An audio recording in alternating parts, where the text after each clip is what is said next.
Item ಯಾವುದೇ ಇರಲಿ try ಮಾಡಿ ಆಚಿ ಚಿಕನ್ ಮಸಾಲಾ. ಕಾಂಗ್ರೆಸ್ ಈ ಪಂಚರಾಜ್ಯಗಳ ಚುನಾವಣೆಯ ಪೈಕಿ ಅಧಿಕಾರದಲ್ಲಿರುವಂತಹ ರಾಜ್ಯ ಅಂದ್ರೆ ಕೇರಳ. ಹಂಗೂ ಹಿಂಗೂ ಮಾಡಿ ತಮ್ಮ ಮಿತ್ರ ಪಕ್ಷಗಳ ಜೊತೆಗೂಡಿ ಅಧಿಕಾರದ ಗದ್ದುಗೆ ಹಿಡಿಯುವಲ್ಲಿ ಯಶಸ್ವಿ ಆದರೂ ಕೂಡ ಮುಖ್ಯಮಂತ್ರಿ ಯಾರಾಗ್ತಾರೆ ಅನ್ನುವಂತಹ ಕುತೂಹಲ ಈ ಕ್ಷಣಕ್ಕೂ ಇದೆ. ಕೇರಳದಲ್ಲಿ ಮುಂದುವರಿತಾ ಇದೆ ಸಿಎಂ ಆಯ್ಕೆಯ ಕಗ್ಗಂಟು. ಯಾರಾಗ್ತಾರೆ ಸಿಎಂ? ಇಬ್ಬರು ಕಾಂಗ್ರೆಸ್ ನಾಯಕರ ಮಧ್ಯೆ ತೀವ್ರ ಪೈಪೋಟಿ ಏರ್ಪಟ್ಟಿದೆ ಅನ್ನೋದರ ಡೀಟೇಲ್ ಸಿಗ್ತಾ ಇದೆ. ವಿಡಿ ಸತೀಶನ್ ಮತ್ತು ಕೆಸಿ ವೇಣುಗೋಪಾಲ್ ಅವರ ಮಧ್ಯೆ ಟಫ್ ಫೈಟ್ ಏರ್ಪಟ್ಟಿದೆ. ಸಿಎಂ ಹುದ್ದೆ ರೇಸ್ನಿಂದ ಹಿಂದೆ ಸರಿದಿದ್ದಾರಂತೆ ಚನ್ನಿತಲಾ. ಅವರು ಕೂಡ ರೇಸ್ ಅಲ್ಲಿದ್ರು, ಬಟ್ ಹಿಂದೆ ಸರಿದಿದ್ದಾರೆ. ಕೆಸಿ ವೇಣುಗೋಪಾಲ್ಗೆ 45 ಶಾಸಕರ ಬೆಂಬಲ ಇದೆ. ಬಹುತೇಕ ಸಿಎಂ ಆಗಿ ಕೆಸಿ ವೇಣುಗೋಪಾಲ್ ಅವರೇ ಆಯ್ಕೆ ಆಗೋ ಸಾಧ್ಯತೆ ಇದೆ. ಯಾಕಂದ್ರೆ ಒಬ್ಬ ನಾಯಕನನ್ನ ಆಯ್ಕೆ ಮಾಡೋದು ಶಾಸಕರ ಬೆಂಬಲ ಯಾರಿಗೆ ಹೆಚ್ಚಾಗಿರುತ್ತೆ ಅಂತ.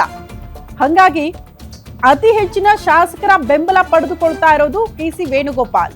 ಹಾಗಾಗಿ ಸತೀಶನ್ ಅವರನ್ನ ಮನವೊಲಿಸಿ ಅವರನ್ನ ಕನ್ವಿನ್ಸ್ ಮಾಡಿ ಒಂದು ಹುದ್ದೆಯಲ್ಲಿ ಕೂರಿಸುವಂತಹ ಪ್ರಯತ್ನಗಳು ಮೋಸ್ಟ್ಲಿ ಕಾಂಗ್ರೆಸ್ ಹೈಕಮಾಂಡ್ ಇಂದ ಆಗುವ ಸಾಧ್ಯತೆಗಳಿದೆ.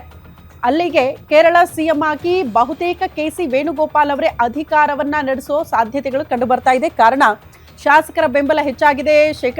ಈ ಗೆದ್ದಿರೋ ಶಾಸಕರುಗಳ ಪೈಕಿ 75% ಅವ್ರಿಗೆ ಬೆಂಬಲ ಜಾಸ್ತಿಯಾಗಿ ನೋಡೋದಕ್ಕೆ ಸಿಗ್ತಾ ಇದೆ ಅಂತೆ. ಹಾಗಾಗಿ ಅವ್ರನ್ನೇ ಸಿಎಂ ಮಾಡಬೇಕು ಅಂತ ಕಾಂಗ್ರೆಸ್ ನಾಯಕರು ನಿರ್ಧಾರ ಮಾಡಿದ್ದಾರೆ. ಇನ್ಫ್ಯಾಕ್ಟ್ ರಾಹುಲ್ ಗಾಂಧಿ ಅವರ ಅತ್ಯಾಪ್ತರು ಕೂಡ ಅನ್ನೋ ಕಾರಣಕ್ಕೆ ಅವ್ರನ್ನ ಸಿಎಂ ಪಟ್ಟದಲ್ಲಿ ಕೂರಿಸಲೇಬೇಕು ಅನ್ನುವಂತಹ ಒಲವು ಜಾಸ್ತಿಯಾಗಿ ನೋಡೋದಕ್ಕೆ ಸಿಗ್ತಾ ಇದೆ.